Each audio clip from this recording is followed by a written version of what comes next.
This is a selection of little books, objects that I've made with some of my handmade paper. I thought you might like to see some of the things that end up happening with the paper. So I will just clear a little space and start with this one, just because this one is really, the point of this was just to show some of the papers that I've made. So it's Triptych stitched together, and just get in the right place. It's Triptych stitched together. It's very fine, and each one is basically a circle from all sorts of different papers that I've used.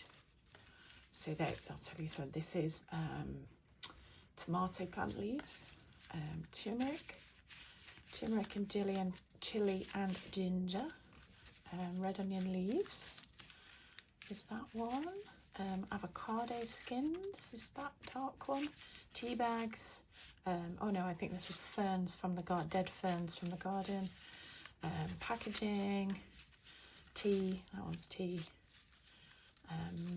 what's that, peanut shells, dryer from the fluff from the dryer, sorry,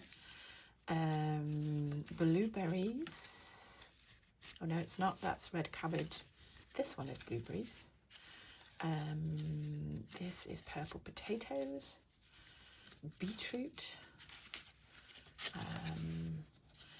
I think this was fruit salad that had gone off in the fridge, became that, and another tea. So there you go. So that's the kind of range of papers that I make. And then I'll show you this. This is a very simple one. This is, as you can see, only one sheet of paper. Simple. Two strings of gold thread through the center, and then these are fallen petals from tulips.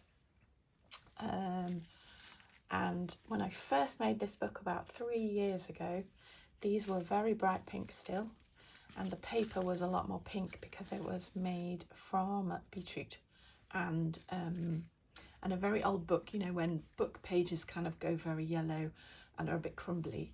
It was that kind of paper plus beetroot to hold it together. So the whole thing is faded now, but I really like that.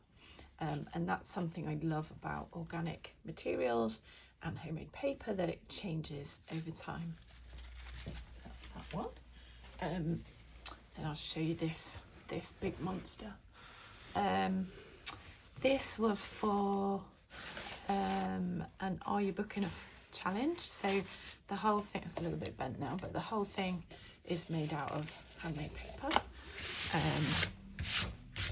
and found objects. So this is, from the title, was fenced. So I was thinking about, obviously, a fence.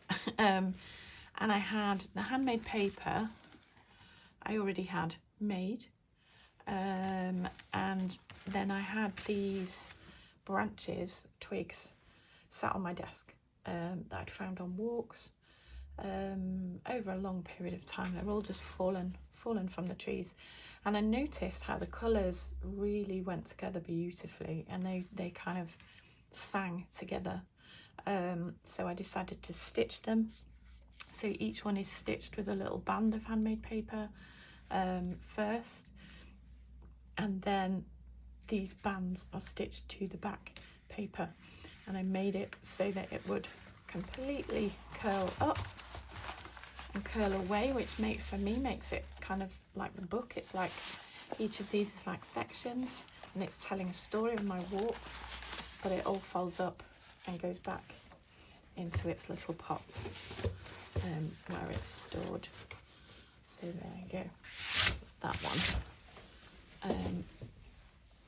And this one, this little tiny one, this paper is molded over little plastic egg cups, and then the little book inside is just very playful. And again, it was kind of about showcasing all these different papers, these really lovely different papers. And it just, again, has a beautiful life of its own, and I love objects that I can play with and I can make shapes. It's just lovely, and it's all encased and kept safely in this little egg. This one is similarly, it's found driftwood, and I love the end of this with all the gold pieces hanging out, and that's just from it being stitched together. So this is just one great big curl that again has a complete life of its own. You can play with it, it can become all sorts of things. I love all the kind of twisting, folding, and again, it's like a smaller thing that can become a bigger thing when you untwist it and you play with it and you unravel it. So this paper is very versatile. You can stitch with it, you can fold it, you can do all sorts, and just have a lot of fun. And this one, again, this is sheets that I'd already made, and then I was looking at it thinking, right, what can I do with those sheets? And I decided to make kind of like a triptych, I guess.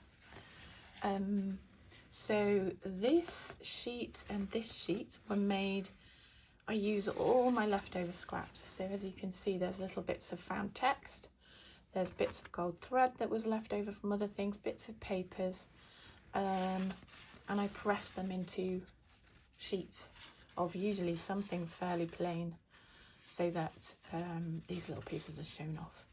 And then the middle piece was made first as a kind of white piece out of a secondhand book, and then it was dipped into some red onion skin dye, and so I ended up with this beautiful piece of paper.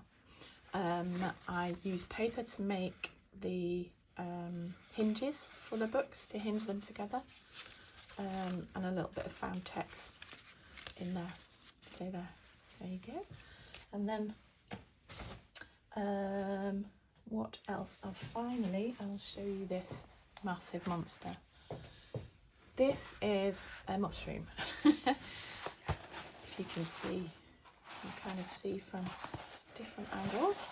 And I made this in response to another Are You Book Enough word, which was cap.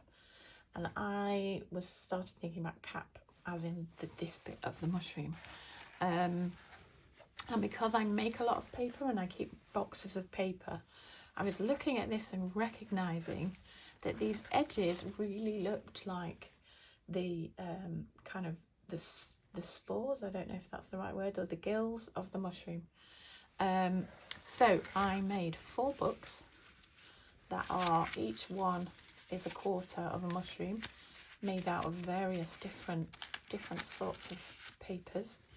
So each of those come out, and then I made the main body again out. Everything is handmade paper. Everything is made from recycled household waste, really, whether that be food, whether that be paper. Anyway, so I hope that kind of gives you some ideas of things that can happen with handmade paper and how versatile it is, really.